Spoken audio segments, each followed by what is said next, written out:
ننګیال صاحب لومړی غواړو چې کالم وپېژنو. تاسو چې ډېر وخت کالمونه لیکلي، کالم یعنی څه؟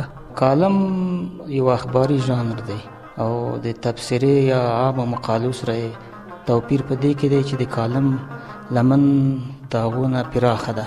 ادبي کالمونه هم شته، سیاسي کالمونه هم شته، دغسې اختصاصي کالمونه هم ممکن وي، خو په عامه توګه کالم د اخبار او ورځنیو مسایلو سره تړلی دی.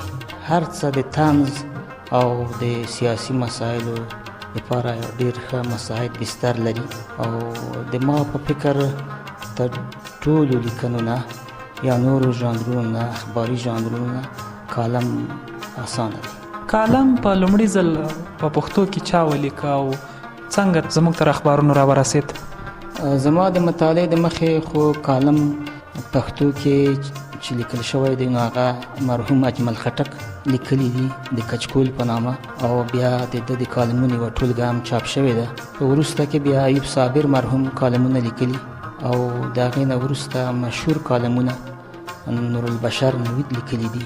او زه فکر کوم چې پښتو ته هم د همدغه پښتونخوا نه کالم راغلی دی د افغانستان مطبوعاتو ته، او د شوروي ضد جهاد په وخت کې جهادي مطبوعاتو کې ډېر بار ځای پیدا کړی دی. دلته په اخبارونو کې ډېر وخت د کالمونو په نوم مقالې خپرېږي. اوس دا توپیر ډېرو ته نه کېږي چې کالم یعنې څه او مقاله څه. تاسو چې خپله دغه کالمونه لوستي دي، کالمونه یې بولئ که نه مقالې دي؟ ځینې مقالې دي او دا توپیر هم د ځینو په وړاندې نشته چې کوم کالم دی، کومه سیاسي تبصره ده او مقاله ده. کالم معمولا په څو موضوعاتو باندې هم لیکل کېدای شي، یعنې په یو کالم کې ګڼ موضوعات هم سړی راخیستی شي، او کالم کې طنز هم ګډېدای شي. حالا چې تبصره یو ستوغه او وچه سپوره وي، طنز پکې دومره عام نه دی، لیکن کالم کې طنز هم کېدای شي او نورې حوالې هم ورکول کېدای شي. نو په دې لحاظ کالم د عامو تبصرو یا مقالو نه جلا دی. تاسو مخکې وویل چې کالم کېدلی شي په ټولنیزو مسایلو ولیکل شي، یا همداسې سیاسي مسایل او ادبي مسایل هم کېدای شي د کالم حصه وي، خو دلته کالمونه یوازې په خبري او سیاسي مسایلو لیکل کېږي.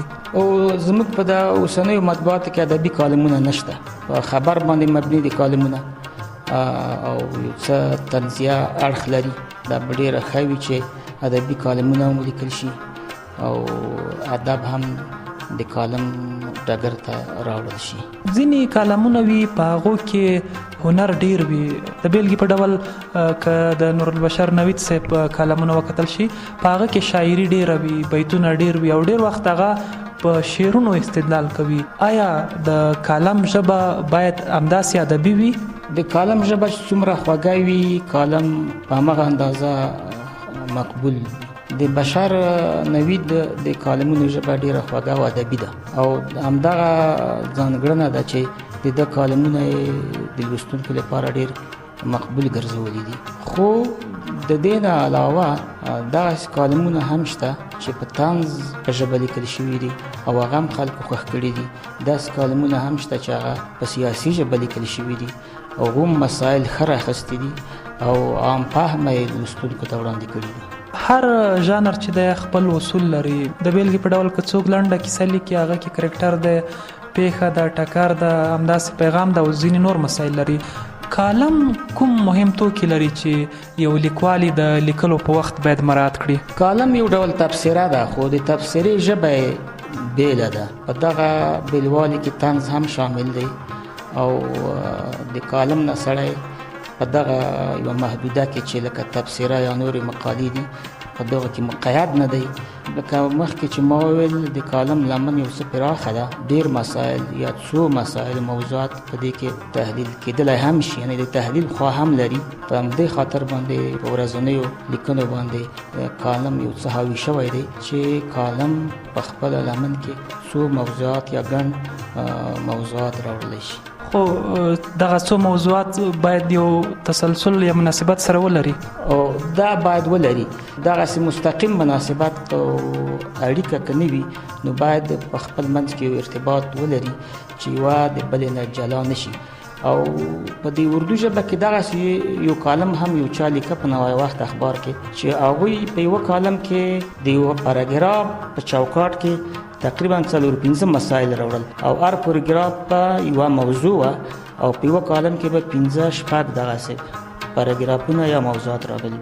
د طنز خبره مو وکړه، دا چې طنز څنګه په کالم کې ځای شي دا مهمه خبره ده. طنز چې تاسو خپله کالمونو ته راوړئ څه ډول یې پکې ځای وای؟ او دا طنز به یو ارتباط لري د موضوع سره. دغسې نشي کېدی چې موضوع یې وایي او طنز د بل ځای نه راغلی وي. دا به یو ارتباط هرومرو لري او که ارتباط ونه لري نو بیا دغسې ښکارېږي لکه په یوه ټوکر باندې چې یو ډېر بدرنګه پیوند لګول شوی وي. ستاسو په کالمونو کې د ځینو نورو ژبو اصطلاحات، کلمې او متلونه هم شته دي. زه ډېرو قیودو تعریفونو ته نوک نه نیسم او دغسې غواړم چې څه روان ولیکم، دغسې ولیکم چې لوستونکی په فکر باندې مجبور کړي. یعنې تش دا نه وي چې دی وخت واړوي، یو څه معلومات ورکړي، یو څه دی خپله په فکر باندې اړ کړي او په هغه موضوع کې دی خپله فکر وکړي او دی خپله یو استنباط ته ولري. کالم چې را شروع کوو د مقالې په څیر باید یو مقدمه ولري یا یوه پیښه تشریح کړي، که نه کیدای شي له نورو ځایونو هم کالم شروع سي. او مقدمه خو اوس په لیکنو کې خلک نه خوښوي چې لکه پخوا چې خلکو به ویل چې دا حقیقت دی او دا جوته خبره ده او بیا به یو یا دوه پاراګراف هم دغسې تللی و، بیا به وروسته اصلي موضوع ته راغلی و. نو مقدمه خو اوس په لیکنو کې مناسب نه ده او کالم کې خو بیا بیخي مناسب نه ده، ځکه د کالم ساحه د هم دومره پراخه نه ده. ساحې نه مطلب دا دی چې کالم لکه نوم یې دی کالم په اخبار یا د مجلې په ځانګړې یا محدوده ساحه کې راځي. نو دلته که مقدمه زیاته شي او په مقدمه پسې لیکوال لاړ شي نو اصلي موضوع ته پاتې کېږي. نو مقدمې نه پرته کالمونه ښه کالمونه کېدای شي. په افغانستان کې کالمونه ډېر مشهور نه شول لکه په نورو ژبو کې چې ډېر مشهور دي، مینوال هم لري او خلک انتظار وي هره ورځ چې اخبار کې د پلاني کالم ولولي. دغلته کالمونو داسې مینوال ونه موندل، حتی په دې اړه بحث ونه شو. ولې؟ او یو خود داسې دی چې دلته چاپ لکه تاسو چې ووایي کالم باندې بحث نه دی شوی، په کالم باندې څوک نه دي غږېدلي، دغسې سیستماتیک کالم چاته نه دی ښودل شوی، یعنې د کالم چاته نه دی ور زده کړل شوی. نو یو دا خبره ده. بله دا ده چې کالم عمر هم په افغانستان کې لنډ دی او بل په افغانستان کې یو لیکوال مجبور وي چې اول په لیکنه کې خپل ځان خپله سانسور کړي، بیا وروسته اداره یا مالکان دغسې سانسور ته ځانونه ژمن بولي. نو په دې خاطر دلته دغسې مقبولیت کالم نه دی ګټلی لکه نورو هیوادونو یا نورو ژبو کې چې ګټلی دی. نو ښه به دا وي چې په دې باندې فکر وشي، بحث پې وشي او دا کالم لکه د نور ژانرونه همدغسې خلکو ته وروښودل شي او نوې تجربې چې په نورو ملکونو کې یا نورو ژبو کې کېږي هغه انتقال شي پښتو ژبې ته. نو کېدای شي دلته هم کالمونه مقبولیت پیدا کړي. ننګیال صاحب تاسو د سانسور خبره وکړه، که یو څوک غواړي خپل کالم سانسور کړي کوم څه باید وباسي ترې؟ نو سانسور خو یوه د اختناق فضا وي چې هغه په لیکوال هم حاوي وي، مسلطه وي او لیکوال ناخودآګاه کله ځان سانسور کړي، خپله لیکنې سانسور کړي. او یو دغه دی چې هغه ادارې لیکوال سانسور کړي، د لیکوال لیکنې سانسور کړي. دغه دواړه صورتو کې لیکنه زیانمنېږي او هغسې قوت چې په کار ده په لیکنه کې نه پاتې کېږي. نو په هره لیکنه کې سانسور ښه نه دی، دا یوازې کالم پورې اړه نه لري. هره لیکنه چې سانسور شي یا لیکوال د احساس کې چې زه سانسور کېږم یا ته سانسور لاندې یم، طبیعي خبره ده چې د لیکنه به کمزوري کېږي. مثال یو موضوع ده، یو څوک غواړي کالم پرې ولیکي، له پیله تر پایه باید څنګه لاړ شي، هغه خپله موضوع څه ډول تعقیب کړي؟ زه فکر کوم کالم ته ډېره پورې دغه کومې خبرې چې موږ کوو په دغه بنیاد باندې ولیکل شي. یعنې سړی دغسې فکر کوي لکه شی چې لولي هغسې دي لکه دی چې وایي. نو که دغسې ولیکل شي کالم به ډېر خوندور وي، مزېدار به وي، ځکه چې کالم د ژوند د ورځنیو مسایلو سره په ارتباط کې وي. نو باید په همغه ژبه په همغه لهجه ولیکل شي. او که دغسې کتابي ژبې ته ډېر راشي نو بیا کیدای شي د کالم هغه خوند او مزه پیکه شي.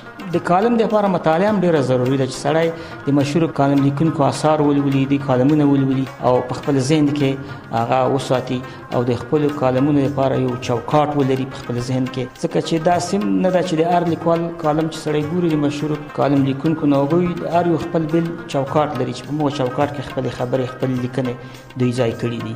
قانع صاحب چې کالم لیکي که د قانع صاحب نوم هم نه وي ورسره سړی پوهېږي چې دا قانع صاحب لیکلي، ځکه دی د خپل کالم دغسې پیلوي چې د یوې قصې نه شروع وکړي او هغه قصه یو تمهید کړي دی د خپل مدعا دپاره چې هغه په وروسته دی لیکي. دې دپاره زه فکر کوم چې د هر کالم لیکونکي دپاره یوه مځکه وي چې دی په هماغه مځکه باندې خپل فصل وکري او بیا یې راټول کړي. هغوی چې په لومړي سر کې لیکي ډېر وخت چې د نورو کالمونه لولي بیا خپله لیکي تقلید کوي، په دې خاطر چې دوی هم ښه کالم لیکلی وي او هم یې له تقلیده ځان ساتلی وي، څه باید وکړي؟ ځمکه باید د هر چا خپله وي. البته د نورو د لیکلو نه د استفاده کیدای شي، دا دغسې نه دی چې موږ چې په عام هغه کې هغو ته نقل وایي چې دا نقل یې وهلی دی. خو مطالعه ډېره ضرور ده، د ټولو ادبي لیکنو لپاره مطالعه ضرور ده او د ما په فکر اوس کالم دې حد ته رسېدلی دی خصوصا په نورو ژبو کې چې هغو ژورنالیزم ته ادب انتقال کړی دی. یعنې د ادبي ژورنالیزم که موږ ورته ووایو یو اساس یې رامنځته کړی دی. نو د دې نه باید ځان وساتي چې د نورو په ځمکه د خپل فصل وکړي. مځکه باید د خپله چمتو کړي وي او منتها پالنه باید د دې فصل د خپله وکړي، دغسې ونه کړي چې د بل چا په ځمکه باندې خپل فصل وکړي. که څوک د کالم کلا ته ننوځي، مثلا ځینې لیکوال دي چې هغه د کیسې د دروازې نه ننوځي، د هغو په کالم کې د کیسې رنګ غالب دی او ځینې کسان دي چې د هغو په کالمونو کې د ادبي ټوټو رنګ غالب دی، هغو دغسې یو فضا دغسې یو چاپېریال د خپل کالم ته جوړ کړی چې هغه ادبي چوکاټ کې لیکلی وي. نو د هر چا هغه خپله ځمکه ده، خپل چوکاټونه یې دي او په هغو کې هغه د لیکوال سبک هم تر ډېره پورې خوندي پاتې کېږي. وروستۍ پوښتنه مو دا کوله چې د کالم د غوړېدا لپاره څه کول پکار دي او دا چې که نور لیکوال یا زلمي لیکوال چې کوم راځي هغوی غواړي کالم ولیکي، هغوی ته به مو خبرې څه وي، هغه تجربې چې تاسو تر اوسه پورې لرئ له هغوی سره یې شریکې کړئ؟ کالمونه ډېر لیکل شوي خو په کالم باندې څه نه دي لیکل شوي. په تېره په پښتو کې ما ذهن ته داسې کتاب یا دغسې تحقیق نه راځي چې هغوی دې په کالم باندې کړی وي. پکار ده چې په دې رابطه کار وشي، کالم معرفي شي. کالم په د تعریف په هغه چوکاټونو کې ایثار نه شي، خو یو تعریف ورته ولرو چې کالم څوک څنګه ولیکي.